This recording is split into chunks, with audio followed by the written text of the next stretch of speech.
Welcome and thank you for joining us today for the EMA Workload Automation Radar webinar, an objective comparison of leading workload automation solutions. My name is Raleigh Gould and I will be your moderator for today's event. Our featured speaker is Dan Twing, President and COO at Enterprise Management Associates. I wanted to let today's audience know that today's webinar is being recorded and you will receive a follow-up email from EMA tomorrow that will include the on-demand playback as well as some additional resources, so be on the lookout for that. Also, Dan will be preserving the last 10 or 15 minutes to answering your questions, so feel free to log those at any time using the Q&A functionality. Dan has over 25 years of experience in information systems, software development, and technology outsourcing. He focuses on all aspects of intelligent and automated management of IT. And now, without further ado, I would like to go ahead and turn things over to our featured speaker, Dan Twing. Dan? Thank you, Raleigh, and good morning or good afternoon to everyone. Our agenda for today is to take a quick review of the analysis and the results of the report. I'm going to start by looking at some of the trends that really affected the way that I weighted the scoring model. We're then going to look at the overall approach to the radar and how we assess the market, the characteristics of the preferred solution, some of the detailed aspects that we use to measure the products, the results of that analysis, any of the special recognition awards that we chose to call out for certain features, and then we'll end with some of the future trends that I think are going to impact the market over the next couple of years. So when this report was last done by EMA, it was done in 2012, and we looked at the market. At that time, there were a couple of big trends that were sort of affecting things around service management and incorporating the use of cloud-based resources and how the workload products could begin to take advantage of cloud. And while both of those things still are a factor in the market, most of the products have incorporated that into the product. And I thought that in looking at the market now in 2015 and 2016, the real impacts that I see different from 2012 were the impact of digital transformation and what that means, and the impact of a faster-paced changing environment within IT. So digital transformation, as we define it at EMA, is using data, pervasive connectivity, and easy-to-use mobile devices to change the way businesses interact with their customers and conduct their core activities. And that has a lot of impact on the workload tools, primarily because you have these new services that are being created, and they rely on large amounts of data. They require analytics. They require visualization. You need fast response times to really make that usable. It exposes a lot more services to customers and to business users, and if they don't get that response time, or if there are problems in the back office, they're really exposed directly to both the business users and, in some cases, your end users. So the importance of workload automation to make sure the files are moving, the work is getting done, and the apps have what they need to operate really becomes a bigger focus for workload as digitalization is occurring downstream in the IT processes.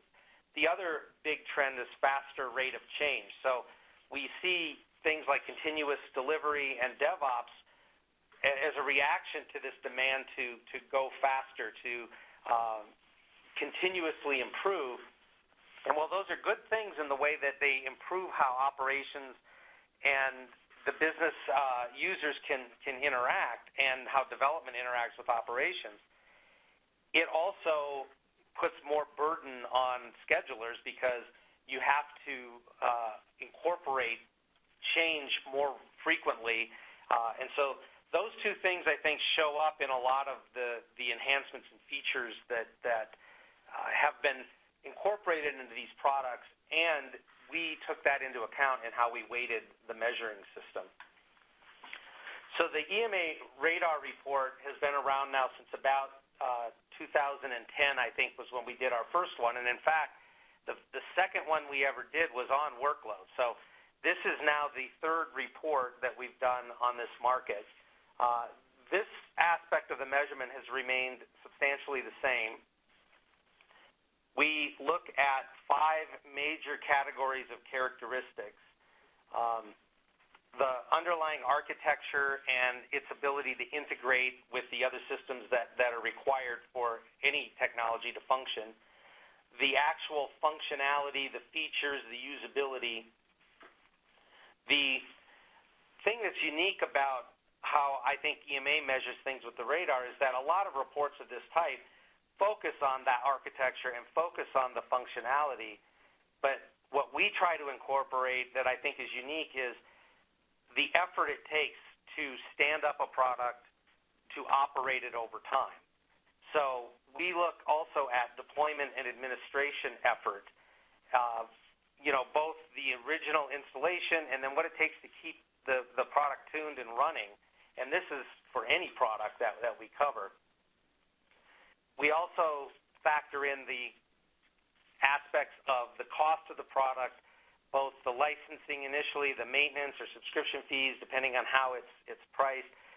We look at the flexibility of the pricing model. Is there an ability to choose the way you want to buy, and how does that impact your total cost along with the deployment and administration effort? And oftentimes, the deployment administration is really a bigger deal because, you buy the product once, you have some ongoing maintenance, but your people time, your training time can be a bigger part of the total cost of ownership.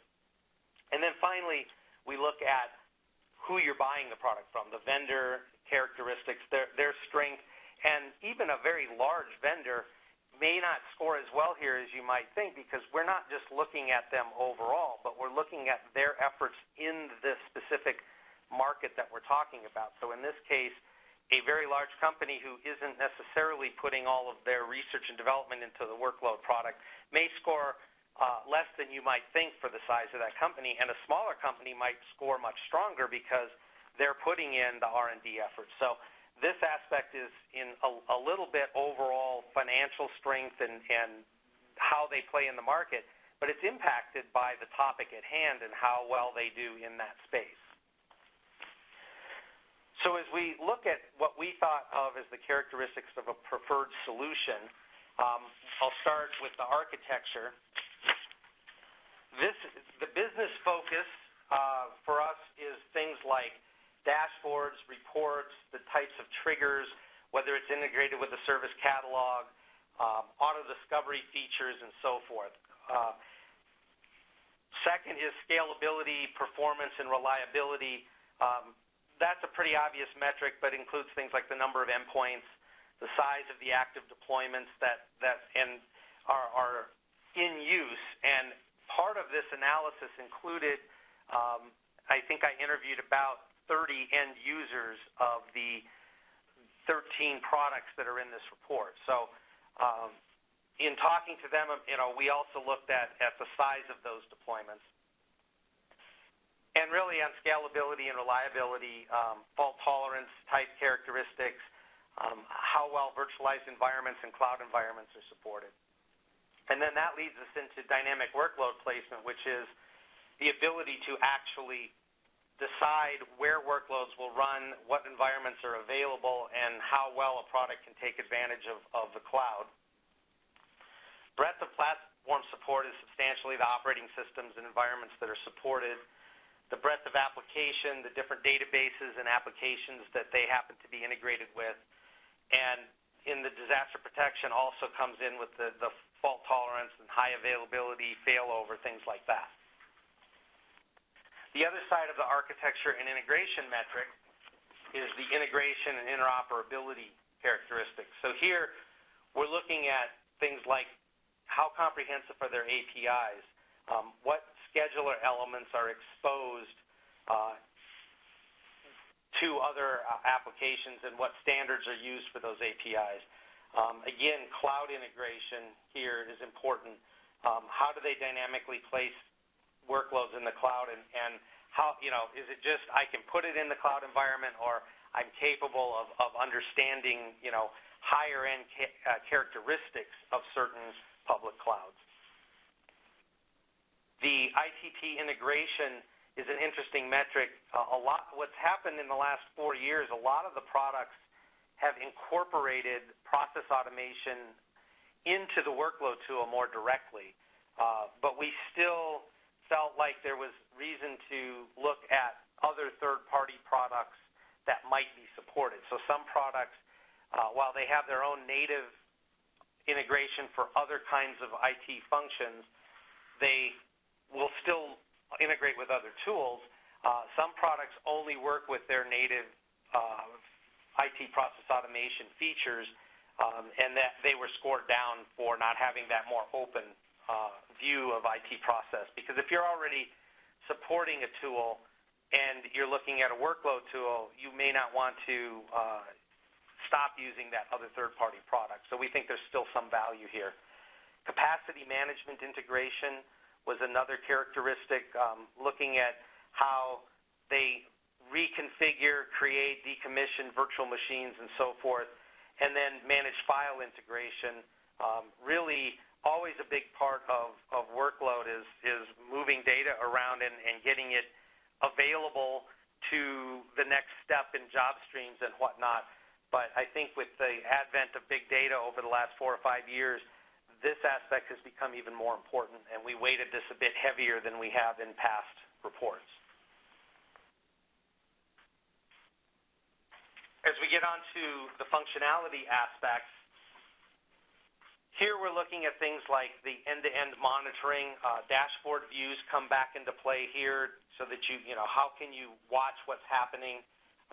Looking at the real-time performance, maybe looking at it by business unit, historical performance, how you're performing against SLAs. Some products are better at factoring SLAs in at this level than others.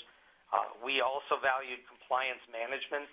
Are there templates for specific compliance standards like HIPAA or SOX or PCI? What kind of compliance policies and compliance reporting and even real-time monitoring of how your jobs are doing against compliance issues? Triggering is something that most of the products are very good at. It's a core function of the scheduling.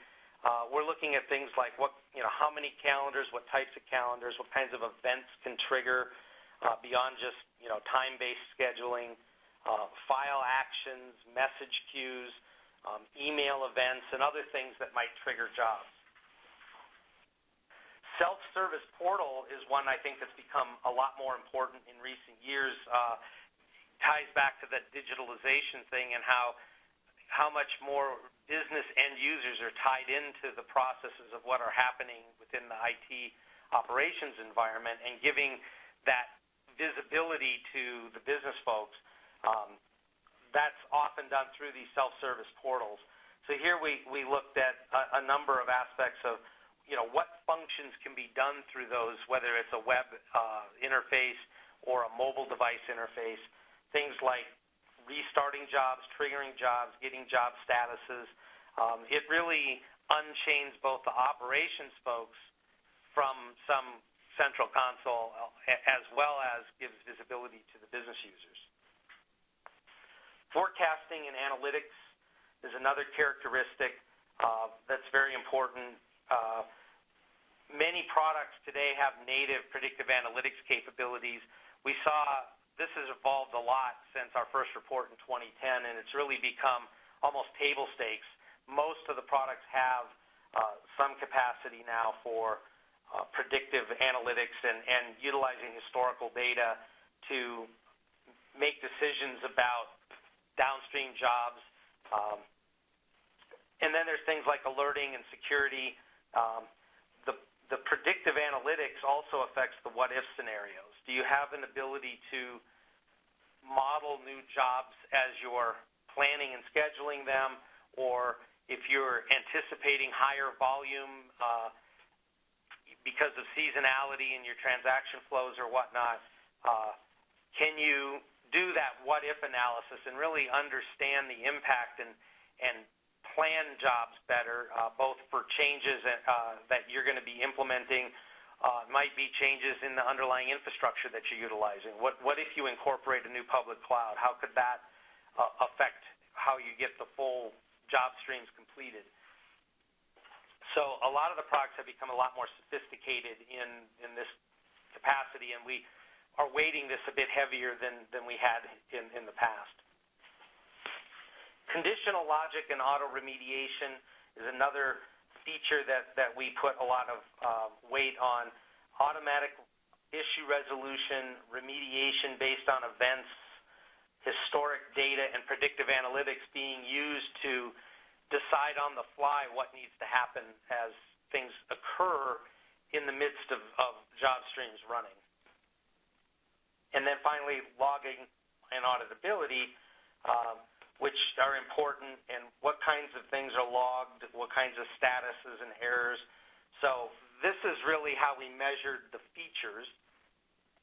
And then as we look at ease of use within functionality, we looked at things like the simplicity of the GUI, how well the SLA and policy awareness was incorporated across the product, the ability to do root cause analysis, what kind of mobile devices are supported. I think it's really important that to unchain folks, again, from that central console, not just through the self-service portal, but the actual devices that you can use, and then the help resources that are available.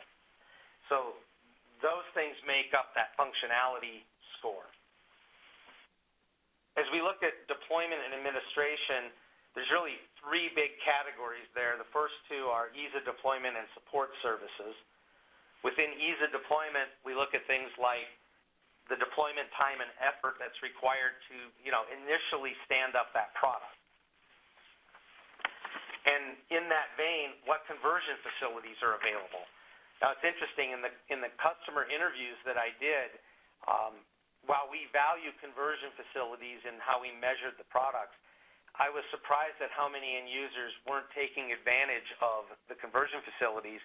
Many folks said things like, well, we used some of them, but there were so many things we wanted to clean up in our schedule as we were in the process of changing to a new product, or many folks in the last 3 or 4 years have really just come to enterprise scheduling for the first time. They were using bits and pieces and scripts and things, and they really only initially started using a more sophisticated tool set like the ones covered in this report.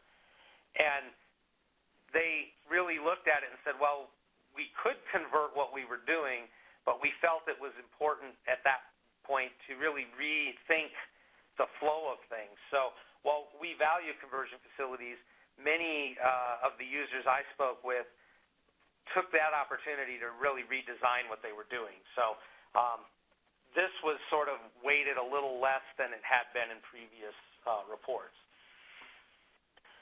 Job discovery and import, though, was something that was valued a bit more by the end users in terms of bringing in existing structures if they were switching from one product to another.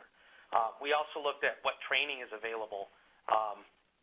Is it just, online training, on-site training? Do you have to send your folks somewhere? What does it really take to get your organization ready to stand up the product? And then what kind of support is available to you, both customer support, what are the hours, what are the means of communicating with them? In talking to the end users, the 30 that we interviewed, how good was the support from the product they happened to be using? And then what professional services are available to help you implement the product. The final component here is the ongoing aspects of running the product. How easy is it to administer the product over time? The ease of use of the console, upgrade processes. Do you have to schedule maintenance time to do upgrades? Can you patch agents on the fly? Are multiple versions of agents supported? What kind of change management aspects exist within the product? What does it take to set up test environments, and do you need extra licenses for that? And then the automation of management over time. Again, back to things like auto remediation, failover, and other automated management features. These were valued pretty highly in how we scored products through this process. The cost advantage is pretty straightforward. You get a higher score for more licensing options, for lower price points, for availability of SaaS. Some of these products can be fairly involved to deploy, and for smaller organizations, SaaS is a great option both to lower the initial startup cost and to get up and running more quickly.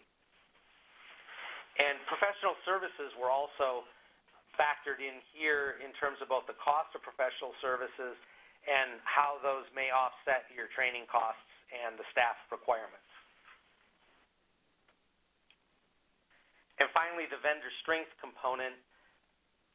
Here we looked at things like the financial strength of the company, how they reinvest in research and development, how much they're advancing the product, what kind of strategic development and channel partners, really just how do they play in the marketplace. What's their vision been and their strategy? Are they really advancing this discipline, or are they, really followers in the market? And then their overall market credibility.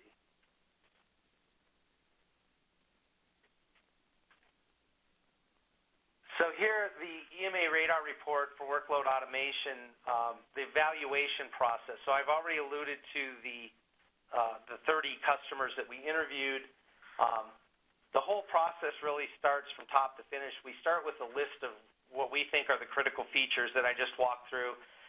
We really review that both with end users and with all of the vendors that we think might be valid to be in the report, and get their feedback as well. Then we establish what we think are those core 30 or 40 KPIs, the high-level categories that I just walked through.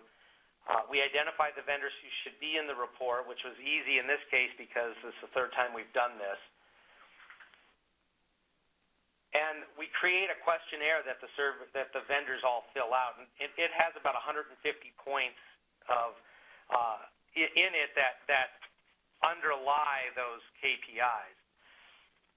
To vet those responses from the vendors, we do a number of briefings and demos to validate, and also the client interviews are another place to validate those responses.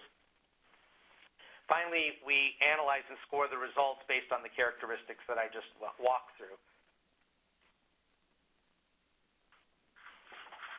We do have some lines that we draw in order to score the model. I mean, the market is constantly changing. Different products have different releases going on. So one thing that we have to do is have a cutoff time for features, and they have to be generally available at the time of the evaluation. And for this report, features had to be generally available in November of 2015 for that analysis. So some of the products have had releases since then. In the full version of the report, which is available on the EMA website, we do make note in the individual vendor profiles, which are about 3 to 5 pages each. We do make note of things that have been enhanced in the products and released generally since we did this analysis, but the scoring model is sort of restricted just to that time frame. The features really have to be self-contained within the product, so partner products and other things you have to license, we really can't include those kinds of things in our analysis. And then finally, the features have to be documented in publicly available sources. So if they don't meet these criteria, they didn't get credit for certain features. Real quick, I'm going to go through this very quickly, but just to give you a sense on how we evaluate the products from a cost perspective. We set up 4 different scenarios that we try to sort of blend into the overall analysis. The first scenario is a 250 endpoint, multiple operating system environment, included mainframe, high availability, and so on, as you can see here, including connectors for SAP. So we asked them to price out each of these scenarios, and we took that into our analysis and blended those scenarios. So this was the first one. The second scenario was a 300 overall deployed tasks, so more of a task-based pricing rather than the previous scenario. Again, multiple environments, high availability, no requirement for mainframe in this one. The third scenario, 800 endpoints, again, high availability, and so on. And then a fourth scenario based on SaaS, which not all of the vendors have SaaS available, but those who do provided data for this scenario. And SaaS was weighted fairly heavily in the report so that those who have it got a real boost in their score based on the fact that it was another option to buy the product. So this, of course, is the slide everybody waits to see, the results, the overall mapping. You can see from this we have quite a few in the value leader category, which typically, depending on the market, that doesn't always happen. But this is a very mature market. I mean, job scheduling has really been going on since the 70s on the mainframe. The whole workload automation space is something that, while it's changed and matured a lot since our first report in 2010, many of these products are very mature. There's a lot of consistency in capabilities and features across the products, and looking for things that differentiate them. In some cases, they're very minor things, but they do add up when you start to look at those across the whole spectrum of how we were evaluating the products. So you can see here, again, for the third time in a row in looking at this, BMC scored highest on the features and functionality, but there's a number of others that occupy space near them.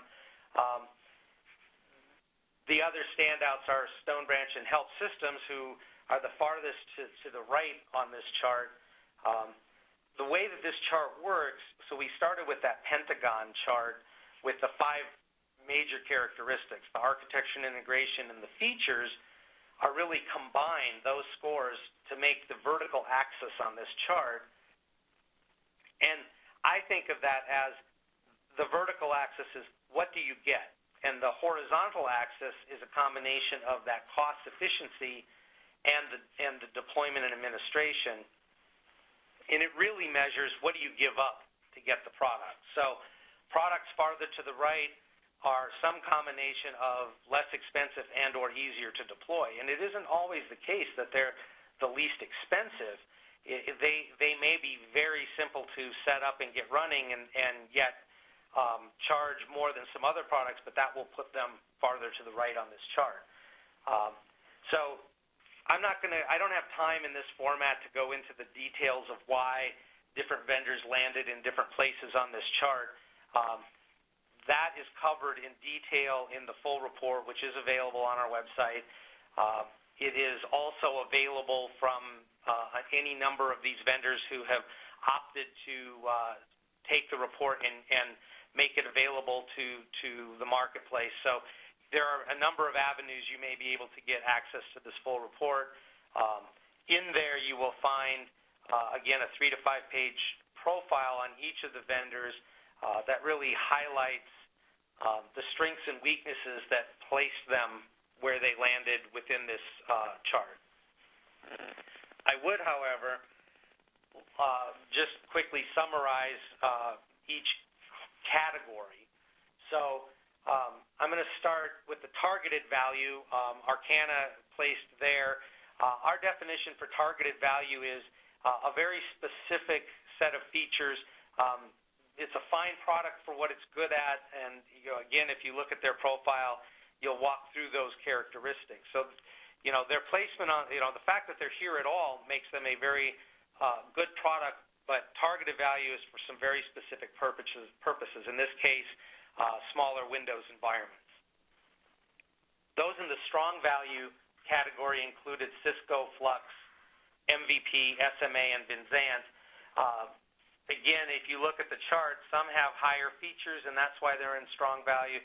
Some are farther to the right, but not as high up, but that's why they still make that band, that diagonal band of strong value. And they are good products for, whether you're looking for a lower feature set that's easy to deploy or a stronger feature set. As you look, I'm going to back up to that chart again. As you can kind of see how the products cluster and where you may direct your attentions if you're looking to acquire one of these products. The purpose for the EMA Radar really is to help you develop a short list if you're in the market for such a product. It's in no way going to answer which product is best for you. That's going to depend an awful lot on your requirements. But this should help you dial in a short list based on your requirements. And the measurement criteria that we used might help you, even though your weighting may be different than what I used in this analysis, may help you determine your requirements. And from there, hopefully you can key in on a part of this chart that would be best suited for you, look at the 3 or 4 vendors that are placed in that area, and that will help you develop that short list. The value leaders, of course, are ASCI, Automic, BMC, CA, HelpSystems, IBM, and Stonebranch. Again, depending on your requirements, that list will be culled down as you kind of look at the different aspects that are important to you. But all of these products achieved a higher balance, if you will, of what you give up and what you get. That cost in both licensing costs and effort to stand up, effort to deploy over time, as well as the feature set that you get. It's the underlying architecture's ability to adapt and be flexible to your environment and so forth. We do, in each of these reports, like to identify certain features that are what we would consider standout. And we try to keep there are so many we could do here, but we try to keep it to a reasonable number. There is a number of strengths in every product that's called out within their profiles in that full report. But the 4 things that we really felt needed to be mentioned here, with ASCI, I chose to give them an award for Best Dynamic Workload Placement. Many of those products have really good abilities to place workloads in the cloud on the fly, but ASCI really stood out in that they had what they call their Smart Queue and their Managed Queue tools as part of the Active Batch product. And they really provide an organization with a sophisticated provisioning and deprovisioning capability, and they really incorporate both a number of public cloud environments, but the dynamic placement also takes into consideration the cost of operating in those clouds. So I felt that was something that worth noting. BMC, we really were impressed with their comprehensive support for big data.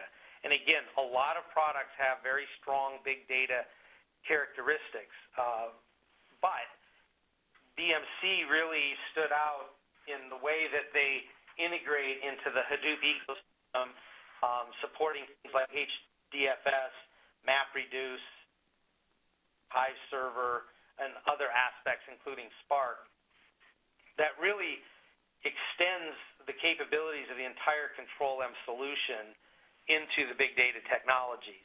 So that was something I felt really warranted special attention. With Automic, we really saw a comprehensive integration portfolio. And as I've said on the other awards, there are great integration capabilities in many of these products, but Automic stood out for things like certified app integrations, and they have a long list of those apps. They also have very good integration around file transfer capabilities, a very strong API interface. That all of that taken together really makes it easy to integrate, and given that Automic has that core IT process automation, that integration plays in both areas, the core workload as well as the other process automation features. So we felt that was something worthy of note. And the final award in this report, I chose to call out IBM's workload scheduler for most improved status. And let me really explain what's behind that thinking. This is a product that has been around a long time and has always scored very highly on features. Because it grew over a long period of time, historically, when we did the report in 2010 and again in 2012, you have what could be described in those days as a complex environment to set up. So we were very hard on the product in and around the ease of deployment kinds of measures. In the last 4 years, there has been a lot of work done on this product. IBM has this concept now of SaaS first. And while they're only just, in recent time talking about that, one of the early places that I saw them really deploying that was with the workload product, where they have a very strong SaaS offering, which really makes it easier for mid-market companies to consider this product.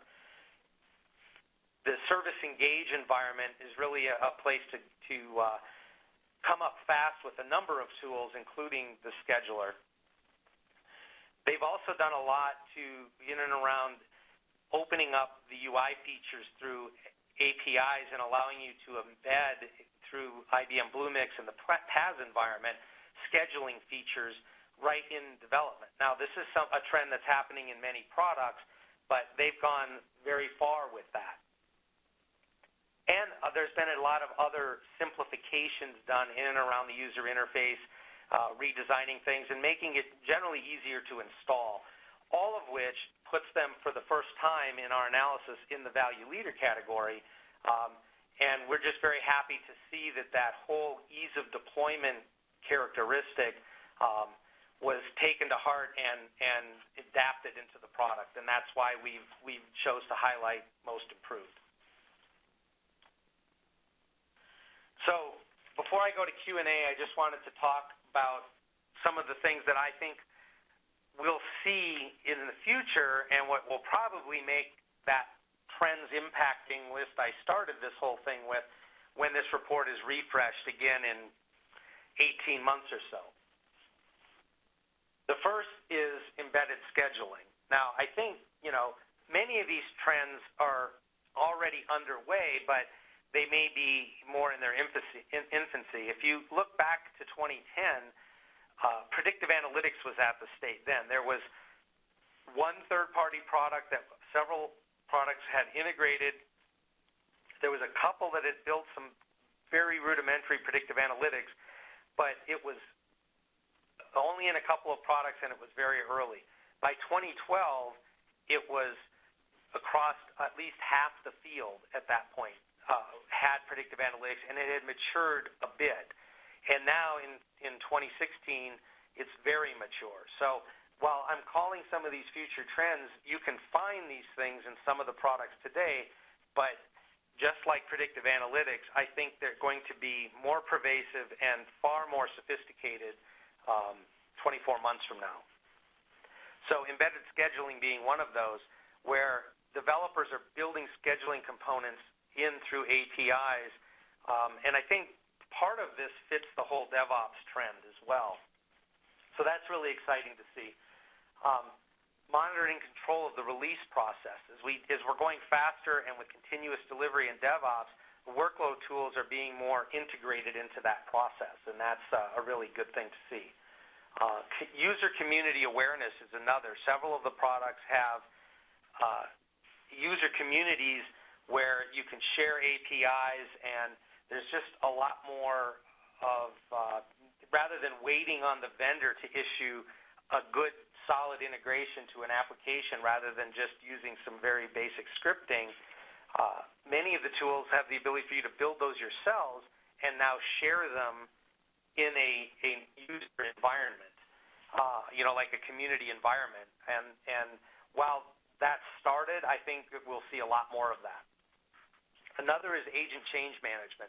There are change management characteristics in many of the products today, but this is an area, I think, where there's going to be a lot more sophistication. And again, with IT moving faster and change happening more frequently, this is going to be very important. Data awareness, file transfer control, and even manipulation of files within the workload tools. There's some of these characteristics today, but I think we're going to see a lot more of that. And then increased self-service and more business stakeholder environment or involvement within the environment, I think, is something. This is pretty solid today, but there's a lot more room to improve this. And finally, this one is really quite a bit more futuristic. So we have auto remediation characteristics, but I think we're going to see more cognitive computing. Many of the end users that I interviewed I was really shocked, 19 years, 23 years of experience in their scheduling environments. These folks have been in their jobs a long time. They have a lot of core knowledge. That, as they retire, that knowledge is going to walk out the door. And I think there's an opportunity for cognitive-type systems to really encapsulate that experience into the product and make the auto remediation characteristics even stronger. One of the early places I think you're going to see this is the opportunities for cognitive computing that IBM has brought forth with the Watson platform, and the Watson as a service capabilities mean that a lot of products, not just workload products, will have the ability to incorporate cognitive computing into them, and this is something I think that's going to be very strong for workload going forward. With that, I'll open it up for questions. And we have time for just a few. Thank you, Dan. If you have any questions, you can log them now using the Q&A panel. Dan, the first question is, how is DevOps changing workload automation? Well, as I said in the presentation earlier, we're really seeing the speed of change increase. We have some data at EMA that I've used in a number of other presentations that was done by one of our analysts, Julie Craig, around DevOps, and something like 62% of organizations are moving faster with development and deployments than they were a year ago, and many of those are running multiple deployments a week and some multiple times per day. That whole continuous delivery thinking, while it means the business users are happy because we're moving faster and making change happen quicker, the impact on operations is significant. And workload is one of those places where that impact is felt because you've got a lot of change. So that makes things like what-if analyses more important, agent change management and other kinds of change management aspects more important, and really that embedded scheduling, the ability to let development build in some of those characteristics in the applications. All of that will make the going faster easier, and it's sort of a cyclical thing or an iterative process. We get pushed faster, we find better ways to do it.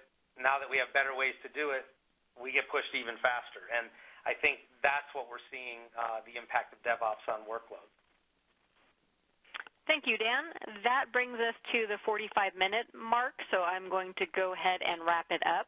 As I mentioned at the start of the event, you will be receiving a follow-up email from EMA tomorrow, and it will include direct links to the full workload automation report as well as a summary and the on-demand playback. Thank you for joining us today, and enjoy the rest of your day.